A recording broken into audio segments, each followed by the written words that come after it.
Akuma FM 87.9 Kumasi. Accident ahodo kroma. Ye kan accident ahodo kroma ho asem a. Eya manfo bebre emfa is serious. And you see, one of the most serious things on my Ghana ekumiyen. As a matter of fact, mokaya inipa duonu ewu ye wo konongo Kumasi chichire ye ne ayi form road safety for Akuma FM 87.9 Kumasi. I'll give you an account of what exactly happened. Another entire station vehicle car assay sequem and a cause of accident no other two and so the boom. Enra the Ghana Police Service had a statement about to just say with a heavy heart the Ghana Police Service mounts 3 of our gallant Akuma officers FM 87.9 Kumasi. who lost. Therefore, the emphasis video I will share with Facebook page and okay, I am not in to disturb your heart, but it is so bad. 3 of our gallant officers who lost their lives in a fatal accident today at Chechewire along Kumasi Accra Highway while on their way for police operational duties. Police for miensa and actually one kwan. Just Akuma FM 87.9 Kumasi. 2 weeks ago, a nipa 20 on the same stretch, same area, and so Shekano said yeah. And you see, Enrana make about hospital attention a etwasi adema na yibima project he confanacha na yedi ho nkomo ene a road accident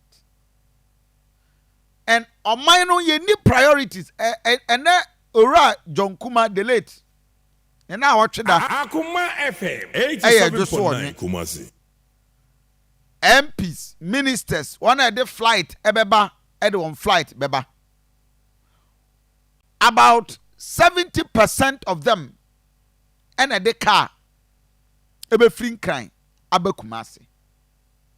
67 years after independence, ye intimate dualize Kumasi Accra Road.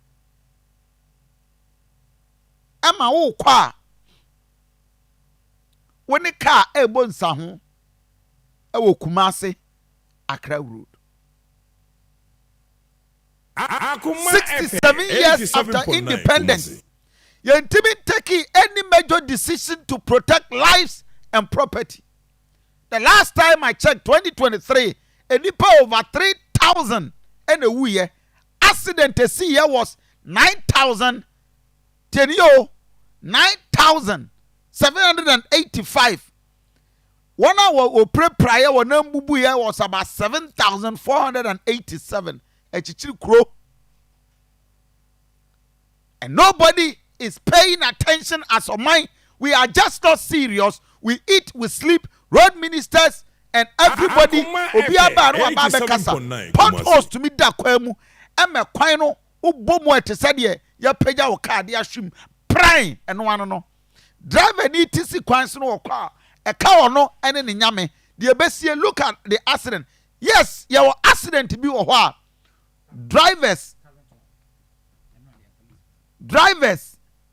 etimi ayo over speed na no kura no atiefo mo hwe enra accident esi ni Jesus Christ. Oh mercy Akuma FM driver 87.9 Kumasi. Police ni kwabo passenger na yire ene na busuan kwaba atiefo mo hwe watch it.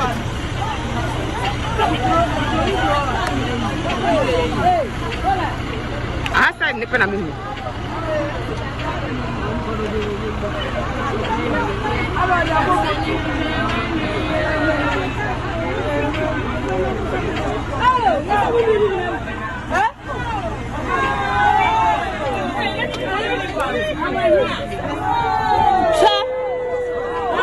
Akuma FM 87.9. I'm in now. Oh, party for.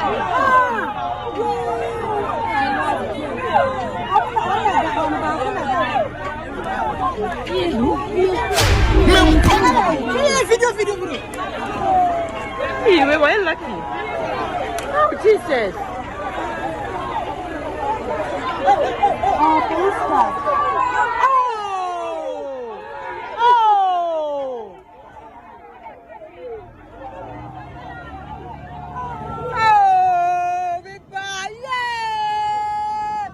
Akuma FM 87.9 Kumasi.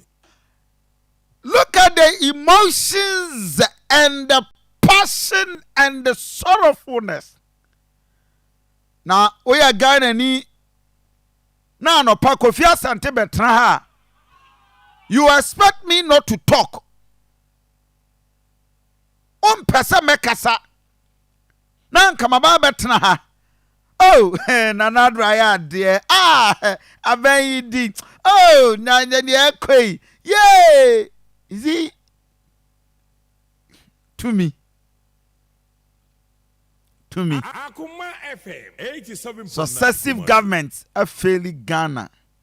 Is he so we are Ghana near? Is he? You must be worried. As a matter of fact, you are papa. Accra yere ne ma. There be a mekan wo fia. Sa no pa o sorry a. Wa na abefo atade ahye. But as to say do anwumre wa na abeworo no. Awurade ne nim. Eti kroma na nipa ewu. Eti kroma na nipa akwa bo won koma. 87.9 Kumasi. Obia ewu, these are avoidable that winim the enti accident this year. Ka we ase nsuo ka na say sikwam na omde kobom. Watch it. The kwan ye dual road. And the air koba no bia nam de de so a. At least ye wo accident bi wo ho a ye betimi avoid it. Ka betimi ye overtaking. E wo ho. Ne ho mframa ne kra no tim ma wo de ekoto amrem. Enti emu bi ye Accra-Kumasi over the period for now. Just so boka na wutua 2,200 Ghana cedis and san wetimi akọ Kumasi any Accra ba no wafa flight no akọ because you need to save your life. It can ebetimi ato wo driver wo ticket mo wutie ma no pay awurade mo ho ban de ebetimi ato wo passenger wo ticket anim aden wo kwa abrochire even Rwanda hanumu ya Accra war zone war torn areas womatimi ehu say yenye link roads akese yeti kroma na kasa mediocrity na yedi bwank pobaha na yedi train baha 67 years after independent train railway se wo kroma nyina yetwitwa e dia ye scrap central market railway da ho adwadifo age so afat because oman obi anya crowd say obeba be ye bibi na nke no ane say na me say ne 67 years after independence ufri Kumasi konkran a etwa say woda so a ene car ebonsa ho ye ni railway ye ni train ye ni bibia wo krai mu ana amanyofo edi Ghana-fo gura topre ena wo mo car no eso a ebo amremu a wo mo ntie popra ninti. What we are doing is a ye mpa na nkwa no na ye yaka ye wo fom ha no ene ye wuo nti police ni sha atade no okọ adwuma ka wo betra mu kura no na nnu achi na me firi ayi anwankwanta police fo ka bi pa etuo wisie ka ye tutu nam se ye ko adai ti akoma kura wo de ti adwuma ni mu no enye ne de ya ne say ni ohia no de nani bra gu so waje 20 kakra no waje 30 kakra because obi anya crowd said they are developing the field. Abrochire obi tra mu 2 hours. Nanka Kumasi to Nkran, you will train ewa ha acha 45 minutes. Electric trains, you bet makwa kudu. Na me drive okra mitimi dey 3 hours 47 minutes. Etimi free Kumasi kudu Nkran. Speed. Enti train betimi am fan 1 hour. Enti nka wuti Kumasi a na wo ye adwuma won Nkran a. Nko high down wa Accra. 87.9 Kumasi. Ofa wo train anopa wako adwuma anwumre waba. You know why Ghana aye den no? Ene abrante aye adwuma. No aye adwuma no nya 10,000 a no ni nyina akoma fie wura 2 years. Na sika na sa na etwa so san peska foforo. Nti wabra bomu wobeti Kumasi nkrankra de ye nka. Na dan aye fo chamber hall self contained. Wanya ne fo and a 6,000. Wanya ne fo 6,000 for 2 years. Akuma FM 87.9. And what we are doing is that ye peska edi ewa yanum. Enti will be a university for 6 years, 5 years. Ontimi ensevu 2,000. Adentra if he said ontimi ensevu bi. Ghana ha average teacher salary is 2,000. Mami can 2,000 and 1,005.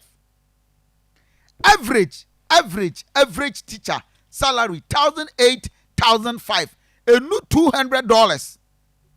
Average teacher sika a new $200. What I mean for to say and $200. A 2,300 and 2,004 because and the dollar is 13 cedis. You find 13 cedis krana. $200 is about 2,600. It is said the panel and the salary and for an average of 2,000 Ghana cedis. No, Keska Bosumi no kan kwa aji almost 1,000 Ghana cedis. Ebiani obedie mai. Ensu obanomo mai. The light bill mi. The water bill mi.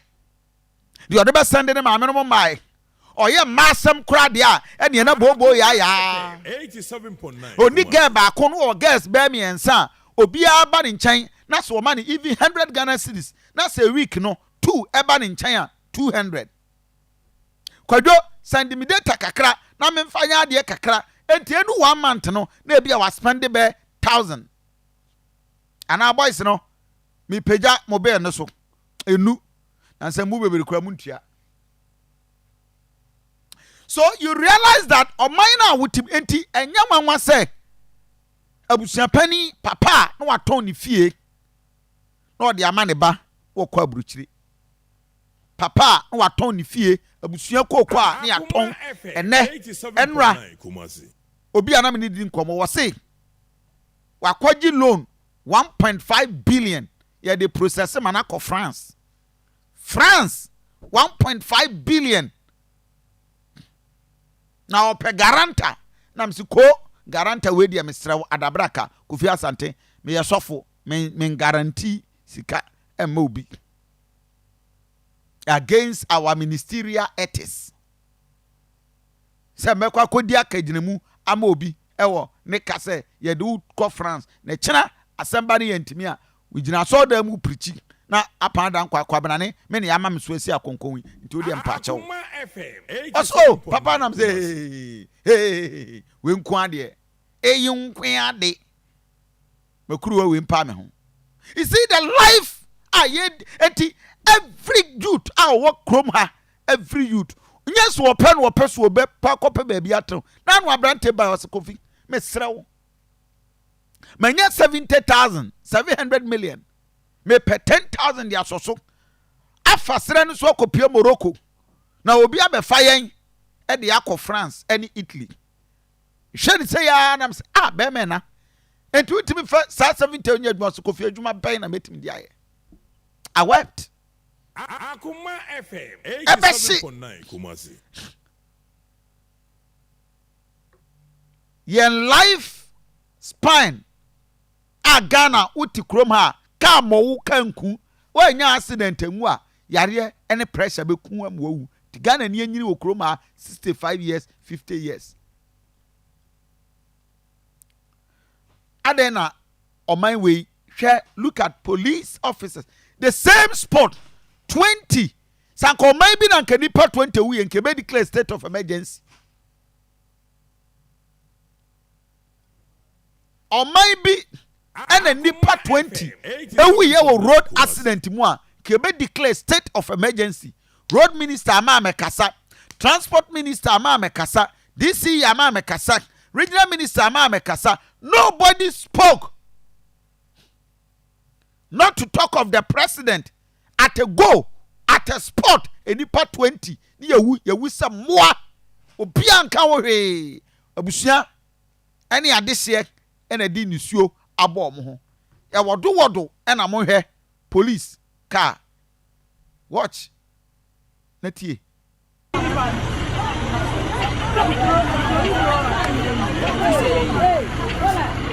asa ni pena mimi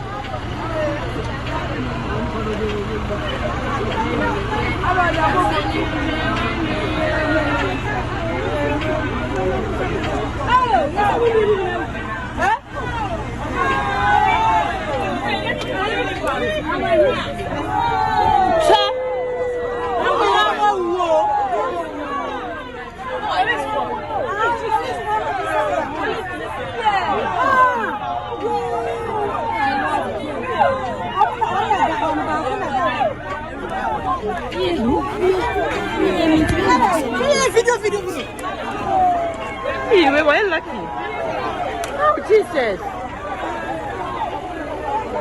Oh, police car.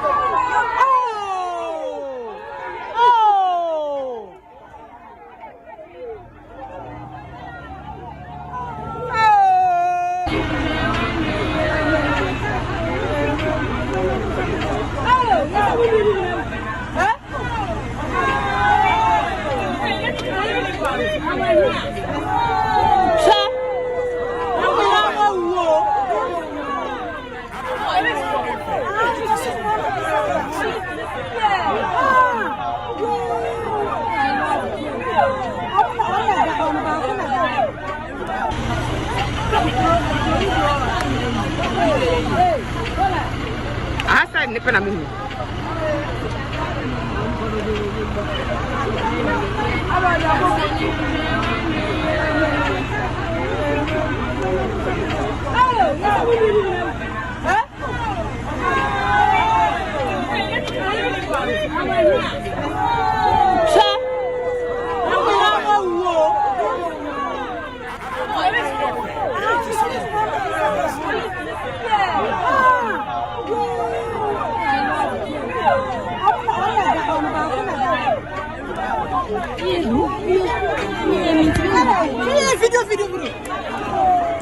We were lucky. Oh, Jesus. Oh, police car. Abzanfo anopay eya na eya o sent to mine no your priority any day ye ni national development plan enka Kumasi enkran way back Kwame Nkrumah time ayeye kwen mekai Jomama in the manifesto you dualize Kumasi Accra Road anado dan kwa Kofuado nsawama adwagiri mokai sa budget bia ehim you dualize Kumasi Accra roads and you go hunting one dualize Kumasi Accra road every government FM 87.9 Kumasi. Ya koko dwidwi baby kakra bia ni aba be gina bonten momo ye nsama ye ni o Kumasi Accra road ya ade o 65 years on after 67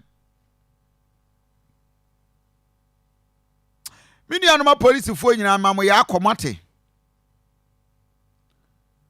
Mini Inspector Edward Sapon. We are a member of the police patrol team. Motor riders, Asante region. Bema Raden kam ho wate. Na onchichiri mu nyina werɛ. Akuma FM 87.9. Na meda gumba. Jiri sam ho ye. Raden e bedum mo. Hwɛ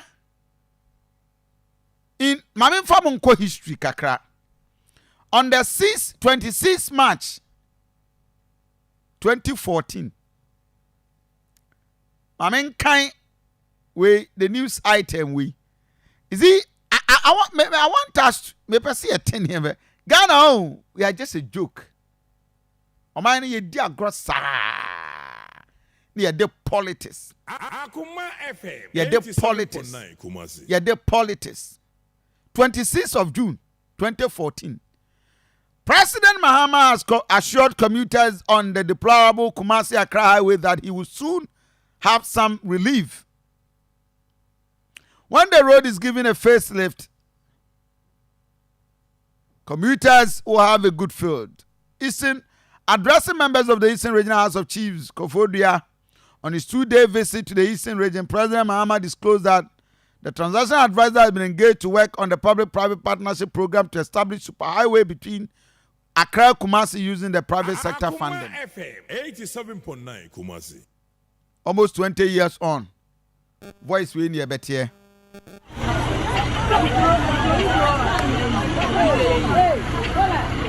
Asa nipe na mimi.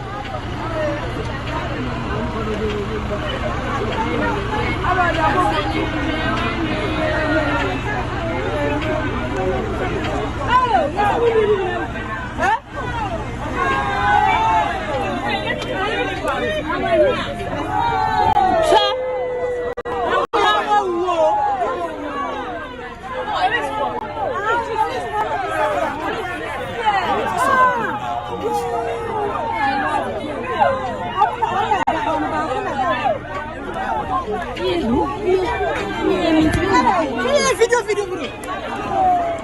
We were lucky. Oh, Jesus.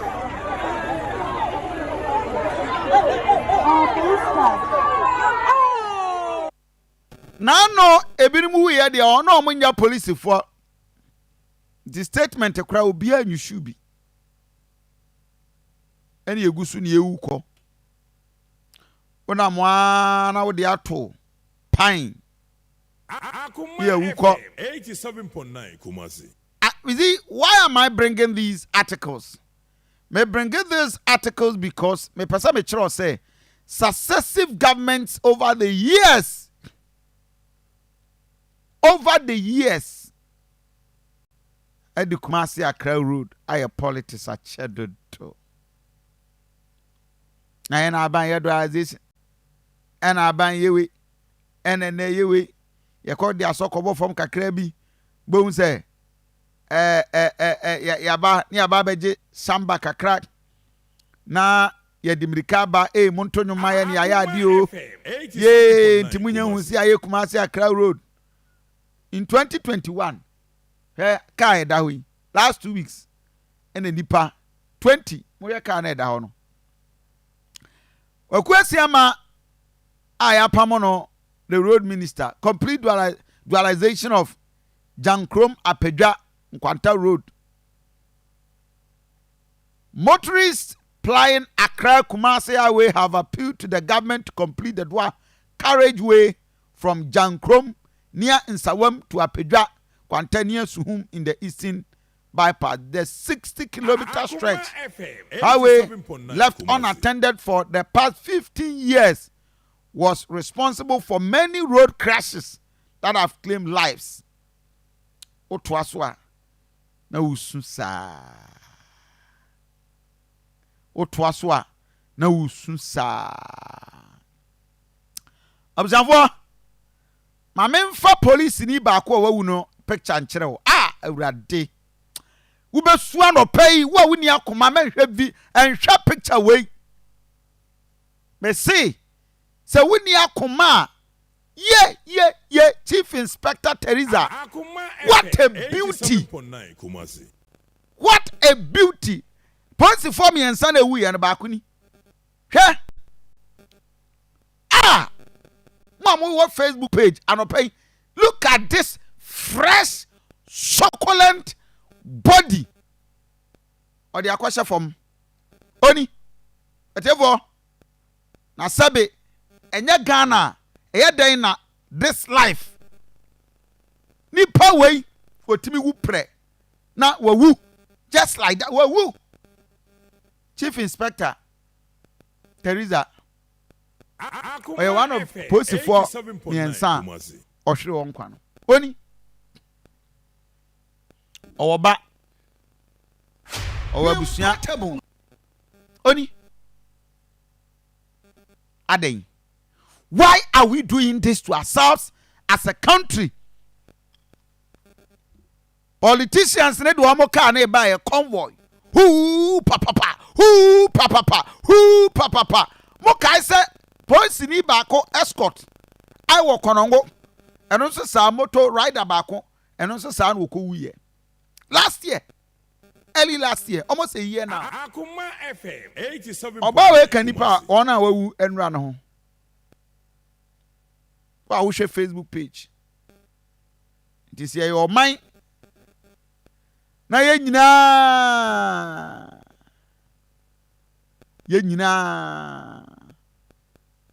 ye kuya ho.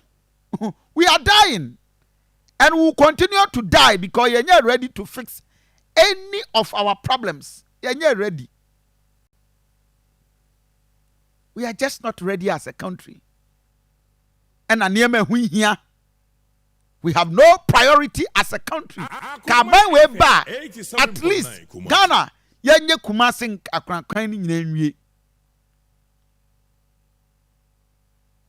Oh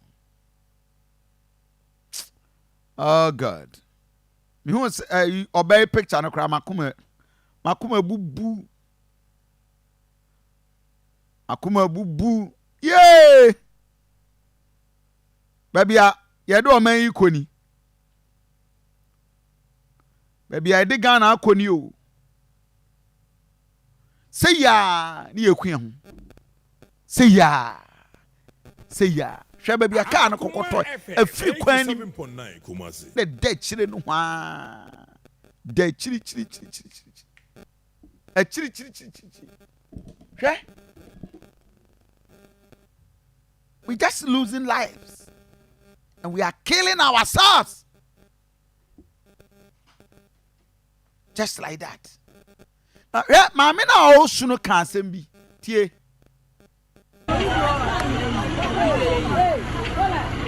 Asa ni pena mimi.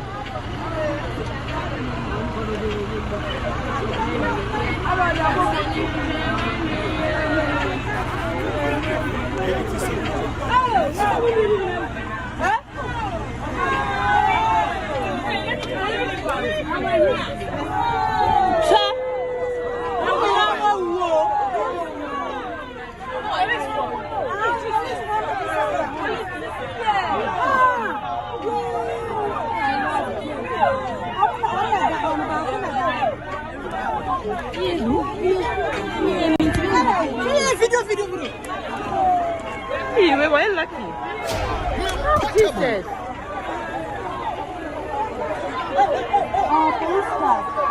Akuma FM 87.9 Kumasi.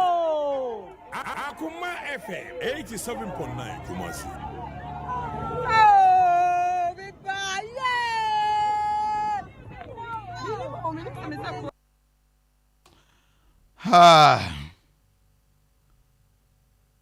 No, one of the accidents is here. Our Ghana ha. Yeah, I want to tell for road accident. You or Mako. Pachomu wobi mame. Ebony say road accident de kuno. Kwame, Ben, this movie. Acting 87.9 Kumasi. Oh, Kumasi, Kwame. Osu ansa.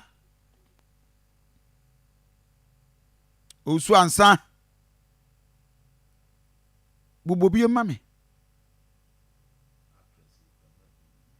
chese bubobie Suzy Williams abusuanfo ahodo chese just mention obi anyone o kana no person road accident nsi o accident si Kofi Asante I am not in any way insinuating say road accident nsi there be